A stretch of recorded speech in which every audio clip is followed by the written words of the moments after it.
Lucy and I were high school sweethearts. At least I was really stuck on her. And then we went off to college, and after college we got married. We're planning to do a number of different things in academia because I was studying zoology. But the Army came along and said they had different plans, and we got drafted. I got drafted. So we went into the Army thinking that this was the worst thing that could possibly happen, this major interruption in our life. And so we ended up staying 28 years almost 28 years in the Army. During that time, Lucy gave her life for my career. I moved the family 18 times in 27 years. Wow. 2 kids. In the later years, Lucy's mother joined us. And I'll give a little background on that story too. But all the moving, and throughout all that, Lucy taught me a lot of things. She taught me how to care for our children. Even though the Army was a very, very demanding career. She taught me how to cope, how to adjust, how to have a sense of humor, how to have a sense of perspective. She did say that move was a 4-letter word. So that's a little bit of background. Going in terms of the caregiving, her dad was gravely ill, lived in Michigan. At the time, we probably had 20 years in the Army. And we were stationed at Washington, in Washington State at Fort Lewis. And so we were visiting her mother, and her dad and they were living with her stepbrother, Lucy's stepbrother. And I was sitting with her dad. He was a paraplegic, and he was in bed. And he said, I said, "Dad, how are you doing?" We used to just hold hands. We'd just talk. And he squeezed my hand and he said, I'm afraid to die because I don't know what's going to happen to Mary. Mary is his wife, Lucy's mother. Mm-hmm. Well, without consulting Lucy or thinking through this, I said, "Oh, Dad, don't worry. We'll take care of Mary. She'll move in with us." Well, she had senile dementia, and that's why he was particularly worried about what would happen to her. He looked at me and he said, "I'm at peace. I'm fine. And thank you. I love you." It sounds like you've been caring for your whole life. Talk to me about how you found yourself caring for Lucy. I retired in January of 2016. In February of 2016, Lucy was making the bed, and I heard her sit down, and I heard her gasping. And I went in and I said, "Are you okay?" And she said, "I can't breathe." So we got her to our primary care doctor, and I was waiting outside, and while he was looking at her, he called me in. He said her oxygen level is below 80%, and it's not improving. So we got her over to Duke. She was in the hospital 9 days with a blood clot in her right lung and pneumonia in both lungs. I remember talking to her pulmonary doctor, and he said, "Steve, this is very serious. It's pulmonary fibrosis. There is no cure. We don't know exactly why it occurs. We can medicate. We can try to alleviate some of the symptoms. But at some point, you may have to think about a lung transplant." So those plans we had to retire, and it took a little bit of strength on my part not to feel guilty for moving them around 27 years, or 18 times in 27 years, and not retiring when I should have, to allow time that we had.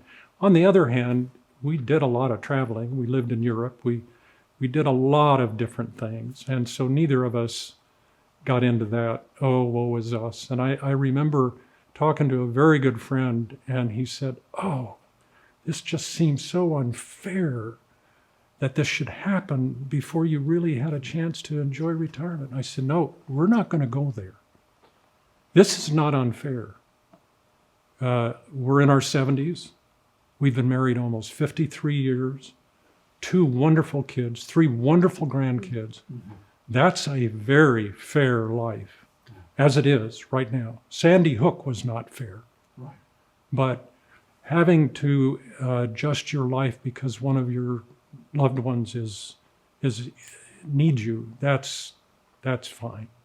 And so I realized that I was going to go into my 3rd career, Army officer, HR officer, and now candy striper. It was about a month into the caregiving, and I never felt it was a burden at all. It was an adjustment, but it wasn't a burden. And I'd helped her shower, and she got out of the shower, and she wouldn't look at me, and I kind of leaned over, and she had tears just streaming down her cheek. And I said, "What's the matter?" And she said, "I'm such a pain in the ass." And I took her face in my hands and I said, "You are not my pain, you're my purpose." And that seemed to be kind of a, let's move on, Lucy. You know, don't you start feeling sorry. I'm not going to feel sorry. We're just going to be the best we can here. I think that if you don't get hooked into things like, this isn't fair, or why did this have to happen? You maintain the sense of perspective. You maintain the sense of humor. It could be. We might be able to have more fun if this hadn't have all happened, and yet I really waxed her at cribbage yesterday. So I'm struck by your calmness with all of this. I don't want to paint a picture of I recommend caregiving for everybody. This too could be for you. Yeah, but because it does raise my anxiety. Is she okay? She had a coughing spell last night about 3 a.m, and I just, you clench up. But you got to reach a balance. How much of that anxiety are you going to share with her? Because I try very, very hard not to have any reason for her to worry, if I can help it at all. But I do worry about, we don't have a master bedroom on the ground floor. We're going to have to deal with those kinds of things here before too long. And I've got 2 friends, they've all downsized. Come on, Steve, get with it. Well, I don't want to put Lucy through that kind of stuff. If you could introduce us into the topic of perks. I was sitting in Lucy's room. She was completely asleep. And I thought, I need something to follow here. And suddenly the word perk came up. And I just sat there and I thought, patience, empathy, respect, and kindness. Perk. Well, that makes sense. And then I added one later, selflessness. And what I found was that of those 5 things, probably the most difficult one, the most challenging one, is patience. And I really remembered that with Mary, because I did lose patience. The kids tell me, "No, Dad, you were a great example." Well, not the example I could have been. Empathy, and there's no way that I can really understand what she's going through. There have been times in my life where I couldn't breathe, especially when I tried swimming and breathing when you're trying to swim. But so the best you can do is combine patience and respect and have a little empathy. That's the best you can sometimes do in terms of really understanding what they're going through. But selflessness, that's not hard in a 53-year good marriage to say, I'm secondary here, that this is what matters. So you tell us, yeah. What's been your hardest moment in all of this, Steve? The hardest moment was when they put her in the hospital and I saw her suffering greatly. And they had tubes and, because she had just crashed. And while my faith tells me that these things are part of life, and as is death, I still, because of the strength that she's given me over these years, I really don't know what I would do without her. And so I have this, it's sort of a theological or emotional contradiction, about things, but that's been the hardest. What has been your greatest gift? Seeing somebody like Lucy be brave and optimistic and drawing strength from that. I either ride my bike or walk or every day, and a day doesn't go by that I don't, as I enjoy that bike ride, that I just think I am so fortunate to be with her. And as long as she is reasonably comfortable, reasonably safe, this is just a fantastic opportunity in my life to have some perspective about somebody else. What can we do as leaders running organizations, working with some of the direct care staff that are working directly with the family caregivers and patients? What can we do to help really fuel those individuals from not being burned out and from being able to come into their jobs every day practicing perks? Because a lot of people are just checking out of this industry because they can't give anymore. Yeah. And something's missing. What's missing, and what can we do? Well, I don't want to get overly dramatic on this, but what's missing is in healthcare, is missing in our Congress, is missing in a lot of our churches, is missing in the way we treat people in law enforcement and our schools. Our nation is suffering with some very, very bad habits right now.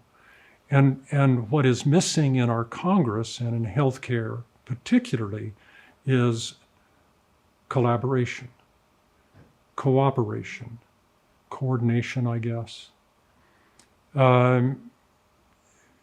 People are at their worst when they're greedy, when they're selfish, when they don't work together.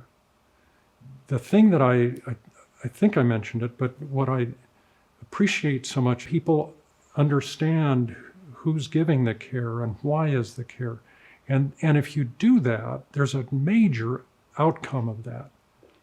If you're the caregiver, you don't feel alone. You feel supported. You feel backed up. You feel inclusive. You feel relevant. And that's where really, really good leaders can make a difference. Whether it's a nurse manager. And when I gave a farewell speech to our nurses, and I said, I just want to be remembered for one thing. My name should be linked to appreciation for our nurse managers and our other managers, but particularly our nurse managers. A good nurse manager, oh my gosh, they work wonders. They work wonders, up and down and sideways, and they'll grab a doctor by the nostril and tell him to knock that stuff off. And yeah. I don't want to make myself out as having figured all this out. I really don't. I get anxious. I worry about Lucy. I'm careful not to dump those emotions on her. So I need friends and have friends who help, me work through these kind of things. Our kids help a lot. So I don't have it all figured out. And I know that there are caregivers who are faced with far, far deeper challenges and pain and suffering that Lucy and I are not going through right now. So just take what you heard with a grain of salt.